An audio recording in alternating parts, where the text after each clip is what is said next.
السلام عليكم ورحمة الله وبركاته. ازيكم عاملين ايه؟ يا رب تكونوا بخير وانتوا بتشوفوني النهاردة ان شاء الله هقول لكم على الادوية او العلاجات اللي احنا ناخدها معانا الحج او العمرة. ان شاء الله ربنا يكتبها يا رب لكل مشتاق وما يحرم حد منها ابدا يا رب. اول حاجة احنا طبعا بناخدها معانا، بناخد اللي هو طبعا برشام مضاد للتقلصات. طبعا مع اختلاف الاكلات اللي هناك والوجبات السريعه والحاجات دي، طبعا بيحصل لنا مغص بقى كتير والمعده بتتعب، فبنحتاج ان احنا ناخد برشام للتقلصات. وكمان جبت فوار كارمينكس برضو للمعده.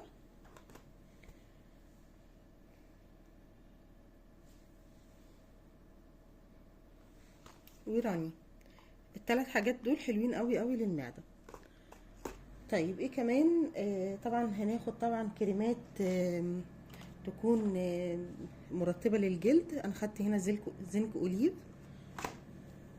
وطبعا وبنسنيول. دول اكتر نوعين حلوين قوي لترطيب الجلد. وكمان هنحتاج كمان ان احنا ناخد معانا فازلين طبي. طيب بعد كده هناخد معانا برشام باسط للعضلات. انا جبت شريط واحد ومش محتاجه حاجات يعني كتيره قوي، فجبت شريط واحد. وهيموكلار، مرهم هيموكلار. طبعا لا ربما بقى محدش ضامن، ممكن تحصل بقى كدمات، تتخبطي في حاجه كده، يبقى معاكي برضو مرهم علشان الكدمات. هنحتاج فواره للكحه. طبعا لو خدنا بقى دور كحه تعبنا كده هنحتاج الفواره دي. وكمان جبت جيسيمول لنزلات البرد.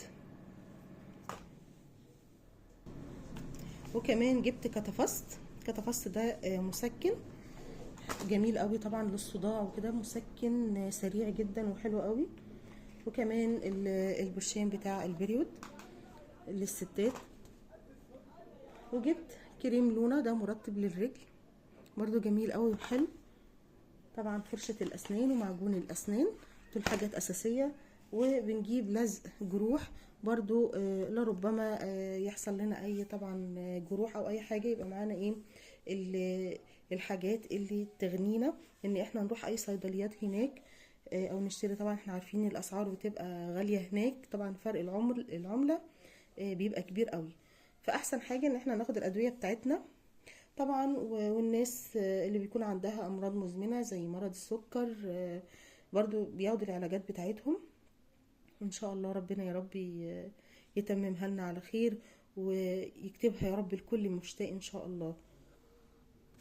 انا ان شاء الله بقى اعمل لكم فيديو للادوات بتاعتنا، الادوات الشخصية اللي احنا هنحتاجها في العمرة. وكمان هوريكم تجهيزات شنطة العمرة ان شاء الله. وكمان هعمل لكم فيديو عن الوجبات والاكلات اللي ناخدها معانا للعمرة.